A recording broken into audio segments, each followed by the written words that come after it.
Hello प्यारे बच्चों, कैसे हो? मुझे उम्मीद है कि बहुत ही मस्त होंगे और आपकी तैयारी बहुत अच्छी चल ही रही होगी। तो आज हम बात करने वाले हैं जो एक्सरसाइज 3 थी, लीनियर इक्वेशन या रैखिक समीकरण, उसका पार्ट 2 लेकर आए हैं। पार्ट 1 में कुछ क्वेश्चन डिस्कस किए थे, लेकिन काफी सारे इंपॉर्टेंट क्वेश्चंस यहाँ पर छूट गए थे, तो पार्ट 2 में उनको डिस्कस करने वाले हैं। तो यहाँ पर पहला क्वेश्चन देखते हैं अपन पार्ट 2 में कि भाई एक्स और वाई के मान ज्ञात करने हैं अपने को, जहां पर दो इक्वेशन दे रखी है 2/x + 3/y बराबर 13, 5/x - 4/y इक्वल टू -2। तो अब यहाँ पर x और y अपॉन में आ गए, पहले तो बटे में नहीं थे, ये डायरेक्ट या तो इस तरह की इक्वेशन होती थी 2x + 3y इस तरह से, लेकिन 2/x + 3/y इस तरह की पहली बार देखने को मिला है। तो इसमें ऐसा कुछ भी नहीं है, अपने को थोड़ा सा ध्यान रखना है, बटे वाली जो है इसको अपन कन्वर्ट कर लेंगे। ठीक है, कैसे करेंगे देखते हैं। सबसे पहले क्या करेंगे, माना 1/x बराबर कुछ भी ले लो, a ले लो या b ले लो, और 1/y बराबर b ले लेते हैं, है ना। ठीक है, तो यहां पर क्या होगा, 2/x है तो 2 × 1/x है ना, तो 2a हो गया और ये 3b हो गया बराबर 13। ये एक समीकरण बन गई। बिल्कुल, दूसरी समीकरण में क्या होगा, यहां पर भी रख दो, तो 5a हो गया -4b बराबर -2। ये कौन सी समीकरण हो गई, 2 हो गई। अब यहां पर अपने को इसको सोल्व करने के लिए सिंपल सा मेथड है, प्रतिस्थापन विधि भी काम में ले सकते हैं, विलोपन विधि भी काम में ले सकते हैं। तो मैं विलोपन विधि काम में लेता हूं। यहां पर 3b आ रहा है, यहां पर 4b आ रहा है माइनस में, तो मैं इनको जोड़ेंगे, और जोड़ने के लिए क्या करें, इसको 4 से गुणा कर देते हैं, इसको 3 से गुणा कर देते हैं। तो समीकरण 1 को 4 से व समीकरण 2 को 3 से गुणा करने पर, समीकरण 2 को किससे करेंगे, 3 से गुणा करने पर, गुणा करने पर करो भाई इनको गुणा। तो इसको 4 से गुणा करो, 4 दूनी 8a प्लस 4 तिया 12b बराबर 13 चौके कितना हो गया, 52। अच्छा, इधर क्या हो गया, इसको 3 से गुणा करो, 5 तिया 15a माइनस 4 तिया 12b बराबर 3 से किया ना तो -6। अब क्या करें, यहाँ पे प्लस के 12 भी आ रहा है, माइनस के 12 भी आ रहा है, तो इनको क्या करते हैं, जोड़ते हैं। जोड़ो, 8a और 15a कितना हो गया, फटाफट बताओ बेटा। सर ये तो हो गया 23a हो गया, हाँ, और 12b प्लस का और ये माइनस का कैंसिल हो गया, इधर कितना बच गया, 56 है और माइनस के 6 है, तो कितना बच गया, ये 46 बच गया। तो यहाँ पर a बराबर कितना आ गया, 46/23। तो a बराबर कितना हो गया भाई, 2 हो गया। सर a का मान 2 आ गया है, तो a की वैल्यू समीकरण 1 में रख दें, हाँ रख सकते हो। समीकरण 1 में a बराबर 2 रखने पर, तो समीकरण 1 में ये रहा, a की वैल्यू कितनी रख दे, 2, जो कि अपने पास आई है, तो 2 × a है, तो 2 × a बराबर कितना है, 2 प्लस 3b बराबर 13। यही तो है ना समीकरण 1, एक ही जगह 2 रख दिया बस, तो कितना हो गया, सर ये 2 दूनी 4 हो गया, प्लस 3b बराबर 13 हो गया। फिर 3b, 4 को उधर ले जाओ, तो 13 - 4, तो 3b बराबर, सर ये 9 हो गया, तो b बराबर कितना हो गया, 9/3, b बराबर 3 आ गया। 3 से कट गया ना ये, तो a की वैल्यू तो 2 आ गई और b की वैल्यू 3 आ गई। तो अब क्या करें, समीकरण तो ये थी और मान x और y के निकालने थे, लेकिन अपन तो a और b निकाले, तो अपन ने माना क्या था, 1/x बराबर a माना था। तो अब यहाँ पर a की वैल्यू रख देंगे, यहाँ पर b की वैल्यू रख देंगे। a व b के मान रखने पर रखो, 1/x बराबर कितना माना था, a, तो a की वैल्यू कितनी आई है, 2, यही आई है, तो x बराबर कितना हो गया, 1/2, वज्र गुणा कर लेना है इसका। ठीक है, अच्छा, इस तरह से 1/y बराबर b माना था, कितना आ गया, 3 आ गया, तो y बराबर कितना आ जाएगा, 1/3 आ गया। तो x की वैल्यू 1/2 आ गई और y की वैल्यू 1/3 3 आ गए। सिंपल है, घबराना नहीं है एग्जाम में ये देख के कि सर यहाँ पर 100 बटे में कैसे आ गए। आ सकते हैं, बटे में भी आ सकते हैं, तो घबराना बिल्कुल भी नहीं है। मल्टीप्लाई में भी आ सकते हैं क्योंकि इनका एलसीएम लेके भी दे सकता है वो ना। अब क्वेश्चन नंबर 2 देखते हैं कि भाई k के किन मानों के लिए समीकरण युग्म का अद्वितीय हल होगा। समीकरण युग्म दे रखा है, पहली वाली इक्वेशन x + 2y बराबर 5 दे रखा है और 3x + ky + 15 बराबर 0, ये समीकरण 2 दे रखा है। तो समीकरण 1 को क्या लिख सकते हैं अपन? समीकरण 1 को क्या लिख सकते हैं भाई? 5 को इधर ले आए क्या? x + 2y - 5 बराबर 0। इस 5 को इधर ले जाए, हाँ ले जा सकते हो। ये समीकरण 1 है, ये समीकरण 2 है। अब क्या करेंगे इसमें? समीकरण 1 व 2 को, समीकरण 1 व 2 को तुलना करेंगे, है ना। समीकरण 1 व 2 की किससे तुलना करेंगे? a1x + b1y + c1 बराबर 0 व a2x + b2y + c2 बराबर 0 से तुलना करने पर, तुलना करने पर, तो समीकरण 1 और 2 की तुलना करते हैं अपन। करो भाई। यहां पर देखो, अब a1 बराबर कितना आ गया सर? x का गुणांक 1 है। b1 बराबर कितना आ गया? y का गुणांक 2 है। c1 बराबर -5 आ गया। a2 बराबर कितना आ गया? यहां पर 3 आ गया। b2 बराबर k आ गया और c2 बराबर 15 आ गया। आ गया? बिल्कुल ठीक है। अब यहां पर इसने पूछा है कि भाई किन मानों के लिए, के किस मान के लिए समीकरण युग्म का एक अद्वितीय हल होगा। के ऐसे क्या मान होंगे कि अद्वितीय हल होंगे? अच्छा, अद्वितीय हल होने के लिए क्या कंडीशन है? हल अद्वितीय होंगे।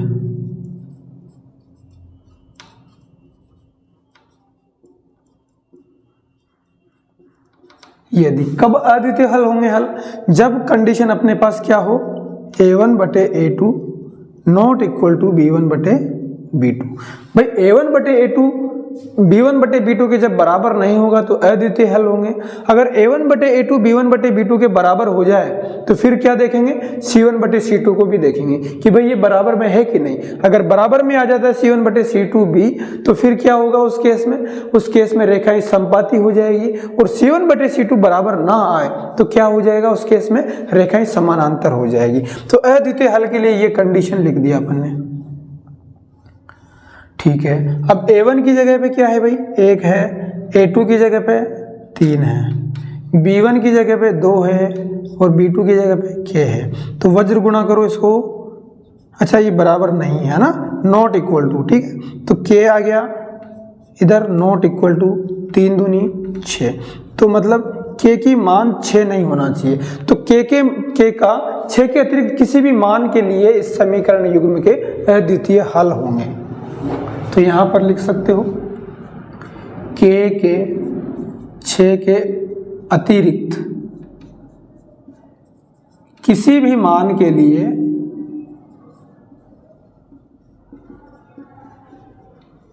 उपरोक्त समीकरण युग्म के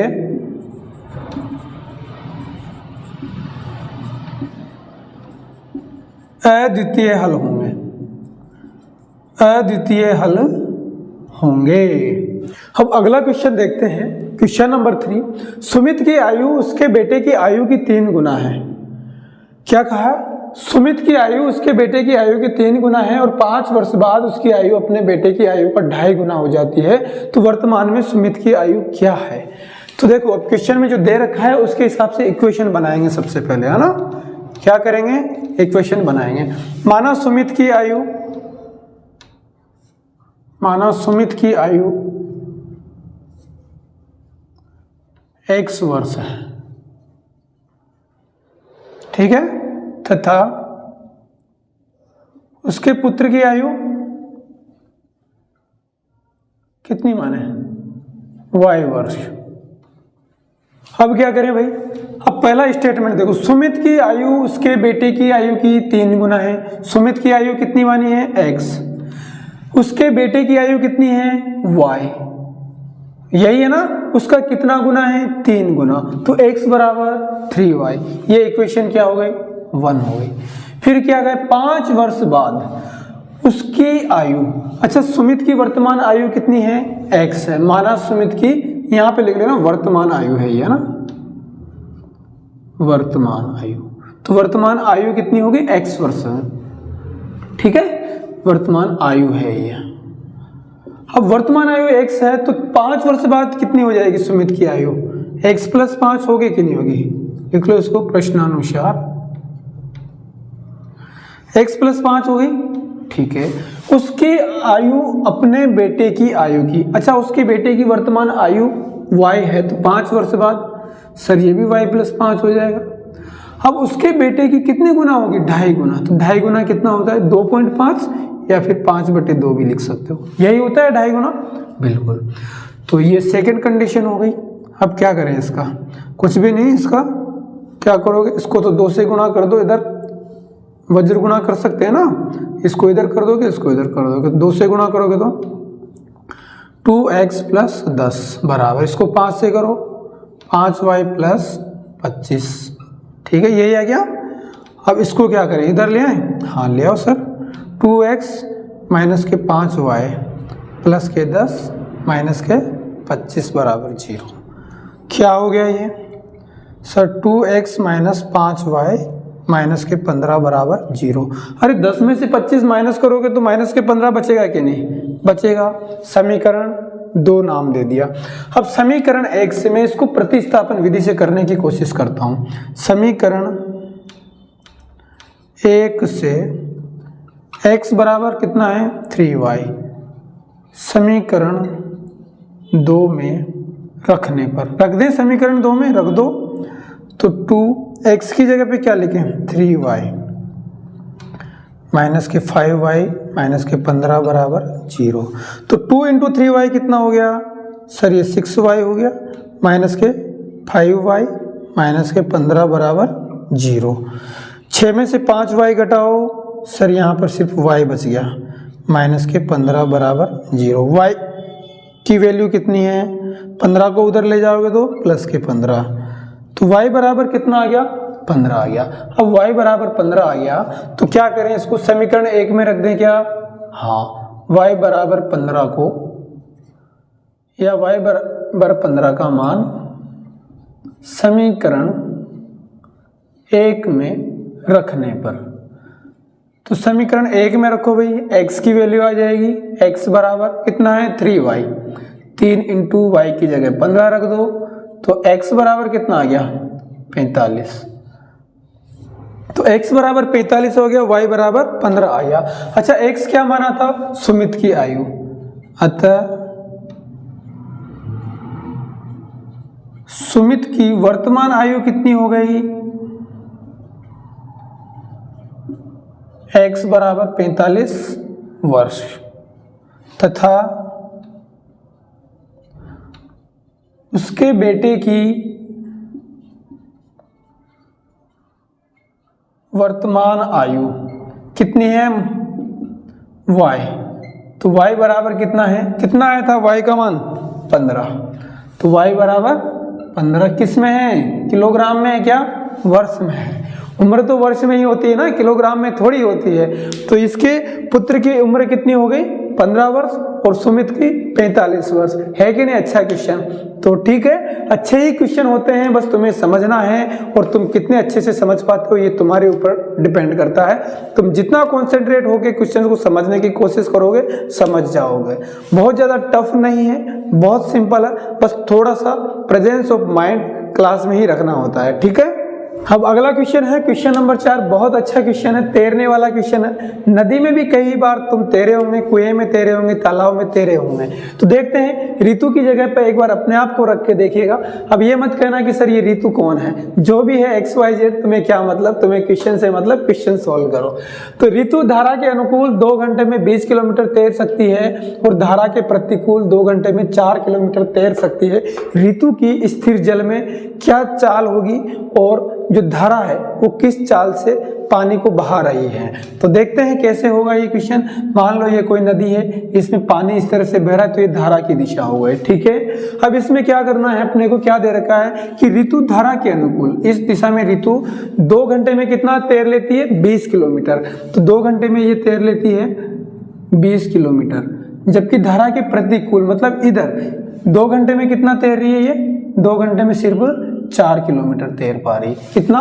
4 किलोमीटर तैर। तुम भी ऐसे ही करते हो, जैसे ऐसे धारा बह रही तो धारा के अनुकूल तो बहे जाओगे तुम, तुम्हारी स्पीड अलग, और जो धारा है, जो जल है, उसकी भी स्पीड होगी तो तुम तेज गति से बहोगे। लेकिन धारा के विपरीत दिशा में जब तुम तैरोगे तो तुम्हारे पसीने छूट जाएंगे। क्यों? क्योंकि जोर लगाना पड़ता है धारा के प्रतिकूल तैरने में, है ना, हाथ पैर जल्दी जल्दी मारने पड़ते हैं तब जाके तैर पाता है। माना स्थिर जल में ऋतु की चाल कितनी माने? चाल कौन सी? तैरने वाली चाल होगी x मान लेते हैं इसको, x किलोमीटर प्रति घंटा, तथा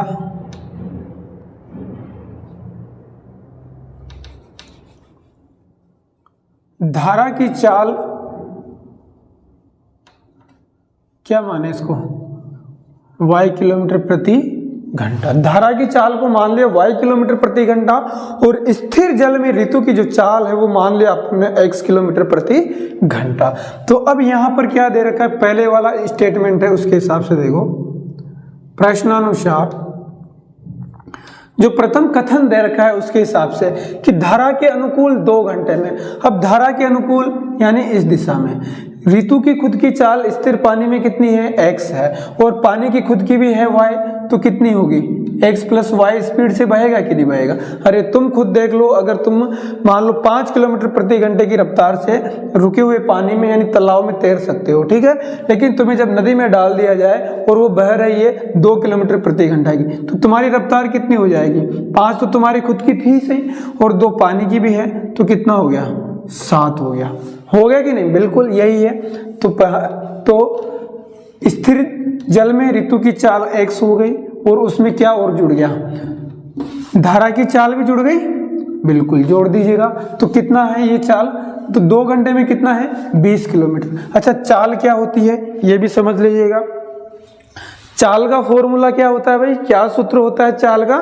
तुम कई बार दौड़े हो, ट्रेन भी चली है, कई जगह तुमने दौड़ते हुए भी देखा है, तो तुम किस स्पीड से दौड़ रहे हो, तुम्हारी बाइक किस स्पीड से दौड़ रही है, वही चाल होती है। मतलब तुम कैसे मेजर करते हो बाइक की स्पीड को कि 1 घंटे में कितने किलोमीटर में चल रही है, वही स्पीड हो गई। ट्रेन की स्पीड भी ऐसे ही कि भाई 1 घंटे में कितना किलोमीटर चल रही है। अच्छा, चाल का मैं फॉर्मूला बता दूं?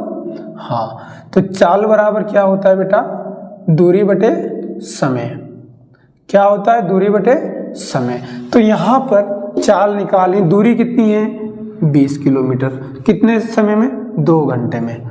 बराबर कितना आ गया? ये 10। तो x प्लस वाई बराबर कितना आ गया? 10। यही आ गया।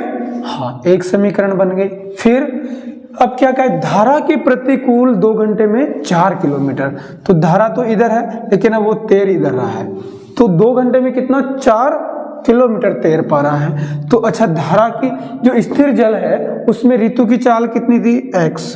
मान लो तुम x चाल से या 5 किलोमीटर से स्थिर जल में तैरते हो, और धारा की चाल 2 मान लिया, तो धारा के प्रतिकूल, अब धारा तो इधर बह रही है लेकिन तुम्हें इधर चलना है, तुम 5 से चलते हो तो इधर प्रतिकूल दिशा में कितना चलोगे? 5 - 2 बराबर 3 किलोमीटर प्रति घंटे से, क्योंकि धारा के प्रतिकूल तुम कम स्पीड से तैर पाओगे, है ना। तो x हो गया माइनस वाई बराबर, अच्छा वही चाल कितनी है? 4 किलोमीटर। कितने घंटे में? 2 घंटे में। तो 4/2 बराबर 2। तो x माइनस वाई बराबर 2, समीकरण 2। अब इसको क्या करें? समीकरण 1 और 2 से कौन सी विधि काम में ले सकते हैं? विलोपन विधि से। समीकरण 1 व 2 से, तो समीकरण 1 को लिख लो, x प्लस वाई बराबर 10।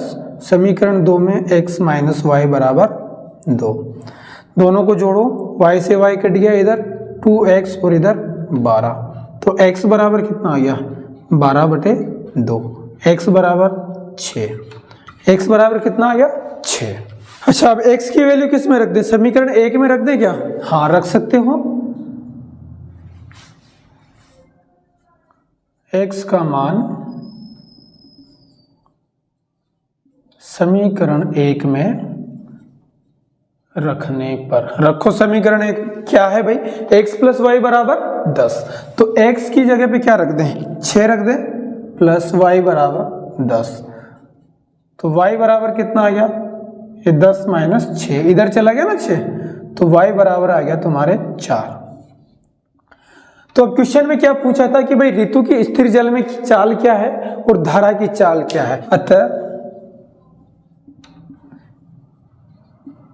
स्थिर जल में ऋतु की चाल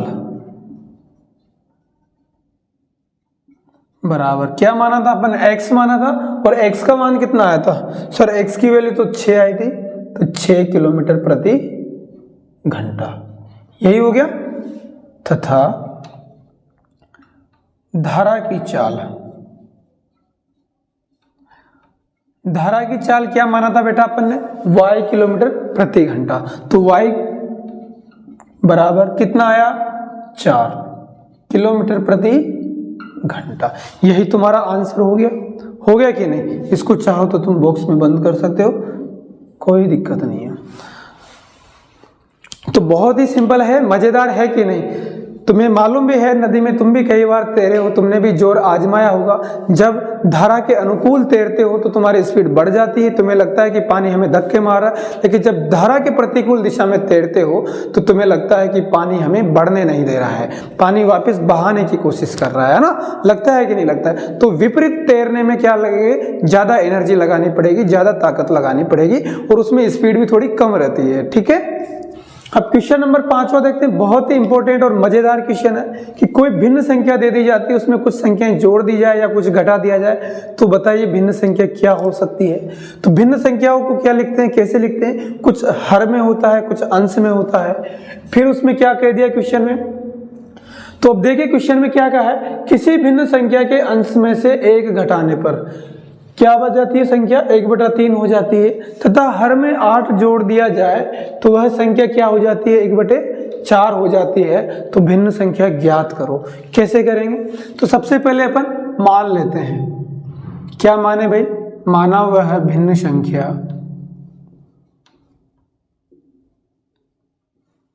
क्या है, x/y है। भिन्न संख्या यही तो होती है ना, बटे में नहीं होती है क्या, तो ऊपर अंश में तो x मान लिया, हर में y मान लिया, यानी जो न्यूमरेटर है वो तो x हो गया और डिनोमिनेटर क्या हो गया, y हो गया। तो अब क्या करें अपन, देखो प्रश्नानुसार क्या दे रखा है, क्या दे रखा है प्रश्नानुसार, कि भाई किसी संख्या के अंश में से एक घटाने पर वह संख्या कितनी हो जाती है, 1/3। अंश में से एक घटाने पर, तो अंश क्या है, x है, इसमें से एक घटा दो, y को ऐसे कैसे ही रहने दो, तो ये संख्या क्या हो गई, 1/3। इसको सोल्व करो, वज्र गुणा करोगे, हाँ, तो 3 को इससे मल्टीप्लाई करो, 3x - 3 बराबर y, यही हो गया ना, हाँ बिल्कुल हो गया। तो यहाँ पर क्या लिखें इसको, 3x, इस y को इधर ले आए, माइनस का y, -3 बराबर 0, समीकरण 1 बन गई। अब क्या कहा है दूसरी कंडीशन, तथा हर में 8 जोड़ने पर वह संख्या क्या हो जाती है, 1/4। तथा अब दूसरी कंडीशन के हिसाब से क्या दे रखा है, अंश को ऐसे कैसे रहने दिया और हर में क्या कर दिया, 8 जोड़ दिया। हर में क्या था भाई, y था, तो y में क्या जोड़ दिया, 8, तो वह संख्या क्या हो गई, 1/4 हो गई। फिर क्या करें, वज्र गुणा करो, 4 को x से करोगे तो 4x हो गया, 1 को y + 8 से करोगे तो y + 8 आ गया।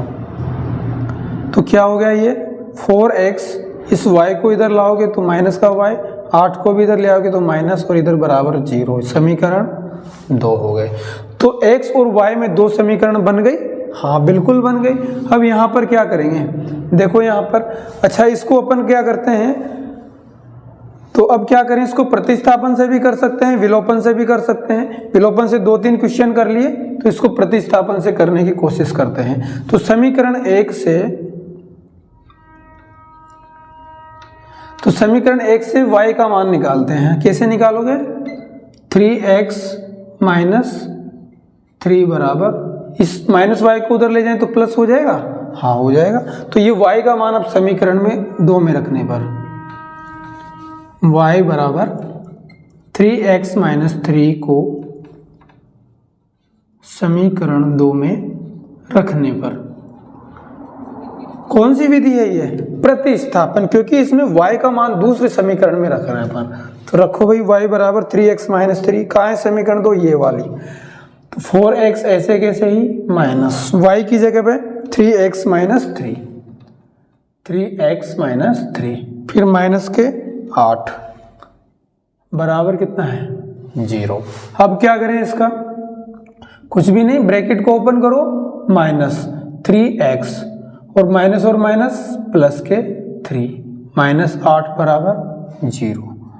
तो 4x माइनस 3x, x बच गया सिंपल, 3 प्लस का है और 8 माइनस का है तो माइनस के 5 बराबर 0। अब क्या करें भाई? सर -5 को उधर ले जाओ, हाँ ले जा सकते हैं, तो ले जाओ, तो ये प्लस का 5 होगा। तो x बराबर कितना आ गया? 5 आ गया। x बराबर 5 आ गया। अब समीकरण 1 में x की वैल्यू रख दें क्या? हाँ रख दो सर। समीकरण 1 में x बराबर 5 रखने पर रखो। समीकरण 1 कहाँ है? कहाँ है मुन्ना? ये रही समीकरण 1। मुन्ना भाई की तरह सोना नहीं है, जगते रहना है, चीटिंग भी नहीं करना है। तो 3x की जगह सर 5 रख दो ना, माइनस y माइनस 3 बराबर 0। 5 दिया 15 माइनस y माइनस 3 बराबर 0। तो 15 में से 3 घटाओ भाई, कितना बच गया? सर 15 में से 3 घटाओगे तो 12 बच जाएगा। अच्छा, इस y को उधर ले जाए, माइनस y है तो उधर जाती प्लस y हो जाएगा। तो y बराबर कितना आ गया? 12। x बराबर 5 आ गया, y बराबर 12 आ गया। तो वह भिन्न संख्या क्या हो गई? अतः अभीष्ट भिन्न संख्या क्या मानी थी? x बटे y। तो x की जगह पे क्या आ गया? x की जगह पे क्या आ गया?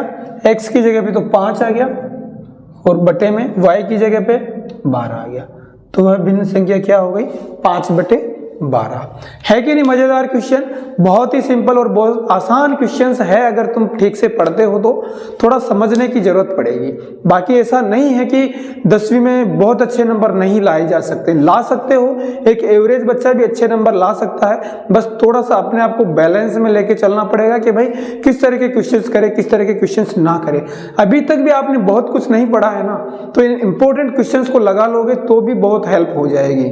डेफिनेटली मैं पूरे विश्वास के साथ कह रहा हूं, आप 80 में से 60 से 70 नंबर ले आओगे, नो डाउट। क्यों? क्योंकि मैं लगभग इन क्वेश्चंस में हर तरह के कंसेप्ट इन्वॉल्व कर रहा हूं, सभी कंसेप्ट को डिस्कस करने की कोशिश कर रहा हूं ताकि कोई भी क्वेश्चंस तुम्हारे छूटे नहीं, है ना। बाकी अपना फीडबैक भी कमेंट में जरूर दे दीजिएगा कि आपको अगर अच्छा लग रहा है तो रेस्पॉन्स बता दीजिएगा, और अच्छा नहीं लग रहा है, कुछ इंप्रूवमेंट की जरूरत है तो वह भी बता दीजिएगा ताकि अपन और भी सुधार करें। सबसे इंपॉर्टेंट बात, चैनल को सब्सक्राइब कर लीजिएगा, लाइक कर लीजिएगा वीडियो को, और अपने दोस्तों के साथ शेयर जरूर कर दीजिएगा ताकि उनको भी कुछ फायदा मिल सके।